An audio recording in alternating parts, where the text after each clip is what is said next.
కదా. ఇప్పుడు మనం అందులోని మొదటి నక్షత్రంలోకి అడుగు పెడదాం. అదే పునర్వసు. వీళ్ళని ఆశావాద సంరక్షకులు అని ఎందుకంటారో, వాళ్ళ స్పెషాలిటీ ఏంటో ఇప్పుడు చూద్దాం. పునర్వసు ఈ పేర్లోనే ఉంది పునః అని, అంటే మళ్ళీ అని. దీని గుర్తు బాణములు నింపిన అమ్ములపది. దీని వెనక ఉన్న అర్థం చాలా అద్భుతమైనది. ఒకసారి విడిచిన బాణం తిరిగి అమ్ములపదికి చేరినట్లు వీళ్ళు కోల్పోయినది ఏదైనా సరే అది మళ్ళీ తిరిగి వస్తుంది. అందుకే ఈ నక్షత్ర జాతకులు జీవితంలో ఎన్నిసార్లు కింద పడ్డా ఒక ఫీనిక్స్ పక్షిలా బూడిద నుండి మళ్లీ పైకి లేస్తారు. ధైర్యం, డబ్బు, శక్తి ఏది కోల్పోయినా మళ్లీ సంపాదించుకోగలరు.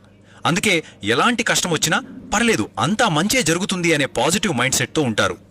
మరి పునర్వసు జాతకుల బలాలేంటంటే కరుణ, దయ, ఎవరికైనా సహాయం చేయడంలో ఎప్పుడూ ముందుంటారు. వీళ్ళ ఆశావాదం అంటువ్యాధి లాంటిది. వాళ్ళ చుట్టూ ఉన్న వాళ్లకు కూడా స్ఫూర్తినిస్తుంది. కొత్త విషయాలు నేర్చుకోవాలనే ఆసక్తి చాలా ఎక్కువ.